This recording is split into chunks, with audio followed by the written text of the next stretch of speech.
Hello students, I am AK Saini welcoming you all to Mac online lectures. इस platform पर आपके knowledge को बढ़ाने के लिए, टेक्निकल नॉलेज को एनहांस करने के लिए एक से एक लेक्चर्स मैं अपलोड करता चला जा रहा हूं। अभी मटेरियल साइंस के ऊपर लेक्चर्स चल रहे हैं, आप जानते हो। आज मैं अपलोड करने जा रहा हूं लेक्चर नंबर 21, जिसमें हीट ट्रीटमेंट पार्ट बी हम डिस्कस करने जा रहे हैं। पिछली वीडियो में मटेरियल साइंस में लेक्चर नंबर 20 में हीट ट्रीटमेंट पार्ट ए मैंने डिस्कस किया था, जिसमें इस चार्ट के बारे में मैंने आपको बताया था।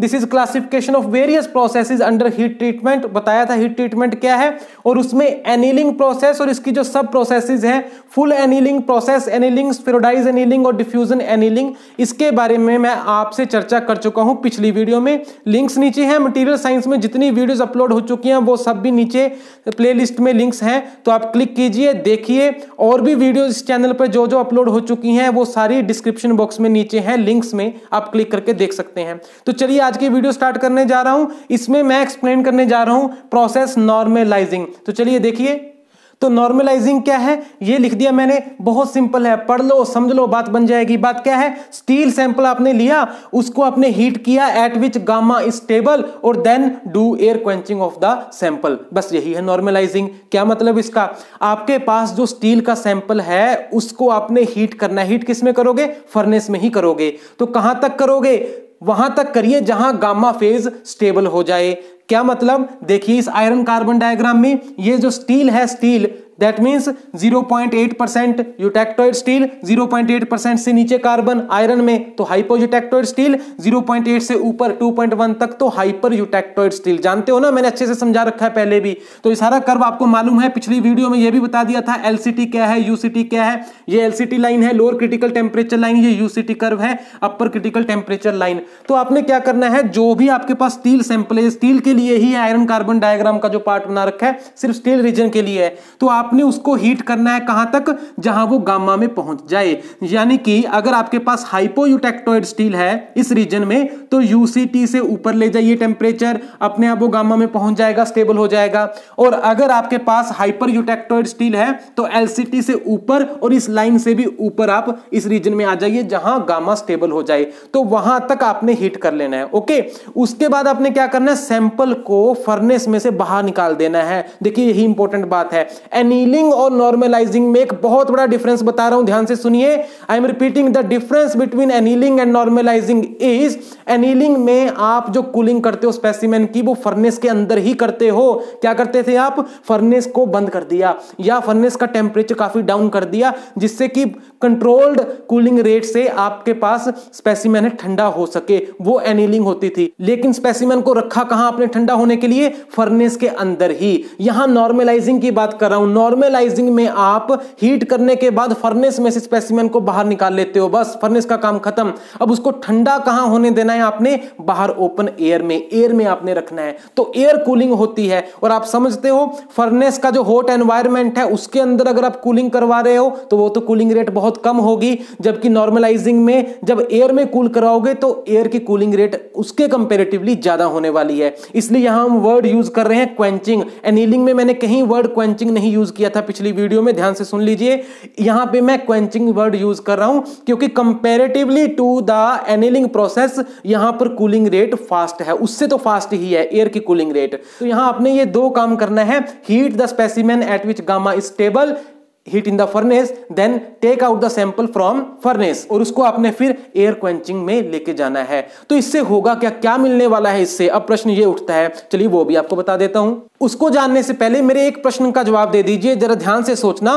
प्रश्न ये है कि अगर कोई भी इंजीनियरिंग कंपोनेंट मैं आपकी हथेली पर रख दूं, आपके सामने रख दूं, आप नहीं जानते वो क्या है, मैंने कह दिया बस एक इंजीनियरिंग कंपोनेंट है, और हमें जानना भी नहीं है वो क्या है, मुझे इतना बता दीजिए कि आप उसमें कौन सी प्रॉपर्टीज चाहते हो, आप क्या चाहते हो कि इसमें कौन सी प्रॉपर्टी होनी चाहिए। आप नहीं जानते वो कंपोनेंट कौन सा है, आप नहीं जानते उसने किस एप्लीकेशन में, किस एनवायरमेंट में ऑपरेट करना है। एक जनरल सी बात पूछ रहा हूं कि एक इंजीनियरिंग कंपोनेंट है, आप उसमें कौन सा गुण चाहते हो। तो आप शायद दिमाग लगाकर एक जवाब दोगे, बताना मैं ठीक बोल रहा हूं या नहीं बोल रहा हूं। आप कहोगे कि भाई ये जो बाहर का इसका सरफेस है वो तो होना चाहिए स्क्रैच रेजिस्टेंट, उसके ऊपर स्क्रैच ना पड़े, जैसा दिख रहा है वैसा ही बना रहे, कहीं भी ले जाओ इसको, किसी भी एप्लीकेशन में ले जाओ।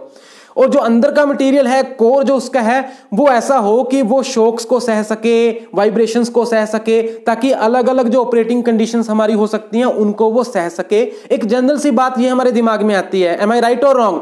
तो यही बात है, हम यूजुअली यही चाहते हैं किसी भी इंजीनियरिंग कंपोनेंट की जो प्राइम रिक्वायरमेंट है वो ये तो है ही है इन जनरल बात कर रहा हूं कि बाहर का सरफेस जो है वो स्क्रैच रेजिस्टेंट रहे, अंदर का कोर ऐसा हो कि शॉक्स को सह सके, वाइब्रेशंस को सह सके, इंपैक्ट को सह सके। तो इसका मतलब क्या हुआ टेक्निकल भाषा में? मतलब ये हुआ कि बाहर का सरफेस तो हो हार्ड जो कि स्क्रैच रेजिस्टेंट हो, और अंदर का कोर हो टफ। टफनेस क्या होता है? मटेरियल की वो प्रॉपर्टी जिसे मटेरियल शॉक अब्सॉर्ब कर सके। तो ध्यान दीजिए, बाहर का सरफेस हो हार्ड, अंदर का कोर हो टफ। तो ये आप इन जनरल चाहते हो, और यही वो चीज है जो हमें नॉर्मलाइजिंग से मिल जाती है। कैसे मिलती है अभी बताता हूं, लेकिन यहां पे मैं लिख रहा हूं कि हमें चाहिए क्या। देखिए, सरफेस हमें चाहिए हार्ड, कोर हमें चाहिए टफ। तो यही चीज हमें मिलती है नॉर्मलाइजिंग से। कैसे मिलती है मैं आपको अभी दिखा देता हूं। देखिए, हम चलते हैं इसको समझने के लिए इस डायग्राम में, जिसका नाम है ट्रिपल टी डायग्राम। अच्छे से आप जानते हो, ये है ट्रांसफॉर्मेशन कर्व, ये इसकी नोज है, और नोज से पास होने वाला कोई भी कूलिंग कर्व, जैसा ये रेड मैंने लाइन में दिखा रखा है, तो उसको हम कहते हैं क्रिटिकल कर्व। उसकी जो कूलिंग रेट होती है उसको हम कहते हैं क्रिटिकल कूलिंग रेट। पिछली वीडियोज में बहुत अच्छे से समझाया है, इसी चीज पे फोकस कर करके आपको समझाया था, जहां अलग अलग स्ट्रक्चर्स की बात की थी। बेनाइट कैसे बनता है, पियरलाइट कैसे बनता है, मार्टेनसाइट कैसे बनता है, वो सब मैंने एक्सप्लेन किया था। तो मैं मान के चल रहा हूं कि ये सब कुछ आपको पता है। नहीं पता तो पिछली वीडियोस देख लीजिए, बार बार मैं इंसिस्ट कर रहा हूं। यहां पर ये क्रिटिकल कूलिंग कर्व है, और हमारे पास जो नॉर्मलाइजिंग में हम कूलिंग कर रहे हैं, एयर कूलिंग इतनी फास्ट कूलिंग नहीं है कि वो क्रिटिकल कूलिंग रेट को पहुंचे या क्रिटिकल कूलिंग रेट से ज्यादा हो। ऐसी कूलिंग रेट तो हमें किसी ना किसी सॉल्यूशन में ही मिलती है, एयर में ऐसी नहीं मिलती। एयर की जो कूलिंग है वो एनीलिंग के रिस्पेक्ट में अगर देखी जाए तो बहुत ज्यादा है, बट अपने आप में देखा जाए तो वो स्लो है, इतनी फास्ट नहीं है। इसका मतलब क्या है? एयर का जो कूलिंग कर्व आपके पास आने वाला है वो इधर को आने वाला है, ट्रांसफॉर्मेशन रीजन से निकल के जाने वाले हैं, राइट। अब बातें करते हैं दो, एक तो है सरफेस की बात और एक है कोर की बात। किसी भी कंपोनेंट के लिए दो चीजें, एक उसका सरफेस, बाहर का एक्सटर्नल सरफेस, और एक बीच का कोर। तो जब आपने गरम गरम मटेरियल को, सैंपल को, स्पेसिमेन को उठाया और उसको हवा में रख दिया ठंडा होने के लिए, तो बाहर का जो उसका सरफेस था, आउटर सरफेस मटेरियल का, वो कांटेक्ट में आया एयर के, तो उसकी कूलिंग रेट फास्ट होगी। जबकि अंदर का जो कोर है उसकी कूलिंग रेट कंपैरेटिवली बहुत कम होगी, क्योंकि कोर एयर के कांटेक्ट में नहीं है, धीरे धीरे उसका टेम्परेचर डाउन होगा। तो दो कूलिंग कर्व बनेंगे यहां पर। अगर सपोज ऊपर से वो कर्व आ रहा है तो हम ये कह सकते हैं कि एक तो हमारे पास कर्व गया कुछ इस तरह से और दूसरा कर्व गया इस प्रकार से। ये बाहर वाला जो कर्व है ये होगा सरफेस के लिए, एक्सटर्नल सरफेस के लिए कंपोनेंट के, और जो अंदर कोर है, कोर का क्या होगा? कोर का कूलिंग रेट बहुत कम है। देखिए, बड़ा लंबे टाइम में थोड़ा टेम्परेचर ड्रॉप हो रहा है, तो ये कोर के लिए कर्व जाएगा। इस तरह से कर्व चलेंगे। और मैंने आपको पिछली वीडियोस में ये भी समझाया था कि अगर आपके पास ट्रांसफॉर्मेशन रीजन में से गुजर कर कर्व जा रहा है तो स्ट्रक्चर तो चेंज होनी है, क्योंकि वो ट्रांसफॉर्मेशन जोन से पास होकर गया। देखिए, शेडेड रीजन यही है ट्रांसफॉर्मेशन जोन। इसका मतलब क्या है? माइक्रो स्ट्रक्चर में चेंज आया। लेकिन माइक्रो स्ट्रक्चर कौन सी बनी? जैसे जैसे आप राइट साइड की तरफ मूव करते चले जा रहे हो, स्ट्रक्चर कोरस होती चली जा रही है। यहां पर आपको फाइन पियरलाइट स्ट्रक्चर मिलती है, फाइन पियरलाइट, ये मैंने आपको पहले भी समझाया था। और जब आप राइट साइड में जाते हो, यहां आपको कोरस होती चली जा रही है स्ट्रक्चर, कोरस पियरलाइट स्ट्रक्चर। तो देखिए, सरफेस फाइन पियरलाइट बन रहा है, जबकि कोर कोरस पियरलाइट बन रहा है। अब याद करिए जरा, मेरे शुरू के लेक्चर्स मैंने आपको क्या एक्सप्लेन किया था। बहुत फंडामेंटल चीज से मैंने शुरुआत की थी मटेरियल साइंस की। अगर फाइन स्ट्रक्चर है, फाइन स्ट्रक्चर का मतलब क्या हुआ कि छोटे छोटे बहुत सारे क्रिस्टल्स हैं। कोरस स्ट्रक्चर का मतलब क्या है कि मोटे क्रिस्टल हैं, यही मतलब हुआ ना। तो फाइन स्ट्रक्चर का मतलब बारीक बारीक क्रिस्टल। माइक्रो स्ट्रक्चर में तो बहुत ज्यादा ग्रेन बाउंड्रीज होती हैं फाइन स्ट्रक्चर्स में, और जितनी ग्रेन बाउंड्रीज होती हैं उतना ही डिसलोकेशंस की मूवमेंट में ऑब्स्ट्रक्शन क्रिएट होती है, रेजिस्टेंस क्रिएट होती है, और जितनी रेजिस्टेंस क्रिएट होती है डिसलोकेशंस की मूवमेंट में, फोर्स लगने पर, उतना ही मटेरियल ज्यादा हार्ड होता है। ये मैंने शुरू में समझाया था। अगर एक एक वीडियो को आप देखते चले आए हो या अब देखने बैठोगे तो आपको सारी कहानी समझ में आ जाएगी। मेरी एक एक वीडियो सीक्वेंस में है, कोई भी रैंडमली वीडियो उठा के मत देखिए, पिछली देखिए, उससे पिछली देखिए, 1 से 20 देखिए। मैंने पहले भी बहुत बार बताया, you will be expert of material science.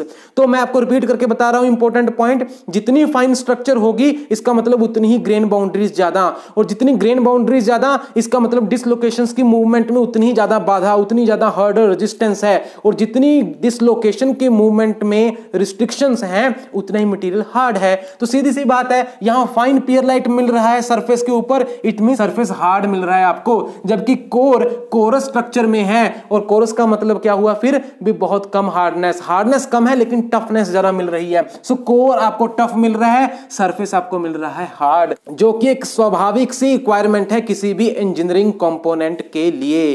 तो याद रखिए, ये मैंने आपको बहुत इंपॉर्टेंट बात बताई नॉर्मलाइजिंग के बारे में। देखिए, जो हार्डनिंग और टेम्परिंग, ये 2 प्रोसेसेस बचती हैं अभी डिस्कस करना हीट ट्रीटमेंट में, नेक्स्ट वीडियोस में डिस्कस करूंगा। वो दोनों हम तब करते हैं जब हमें रिक्वायरमेंट होती है, सभी सैंपल्स पे रिक्वायर्ड नहीं है, वो सिलेक्टिवली हमें सैंपल्स पे वो करना पड़ता है जहां जहां रिक्वायरमेंट होती है। लेकिन नॉर्मलाइजिंग को एक प्रकार से फाइनल हीट ट्रीटमेंट प्रोसेस बोला जाता है। Very important point, repeating again, normalising को फाइनल हीट ट्रीटमेंट प्रोसेस बोला जाता है, क्योंकि इससे हमें ये चीज मिलती है जो कि जरूरत है ही एक प्रकार से। तो यहां मैं इस वीडियो को क्लोज कर रहा हूं। बड़ी ही इंपॉर्टेंट बातें मैंने इसमें बताई है, समझने की कोशिश कीजिए, बड़े आसानी से बताने की कोशिश की है मैंने। और चैनल को जरूर सब्सक्राइब कर दीजिए, शेयर जरूर कीजिए, आपके आसपास में जितने फ्रेंड्स हैं आपकी टेक्निकल कम्युनिटी में, उनमें जरूर शेयर कीजिए, क्योंकि नॉलेज तो बांटने से ही बढ़ता है, और नॉलेज शेयर करने में, बांटने में कभी भी हिचकिचाना नहीं चाहिए। With this, thank you very much for this video.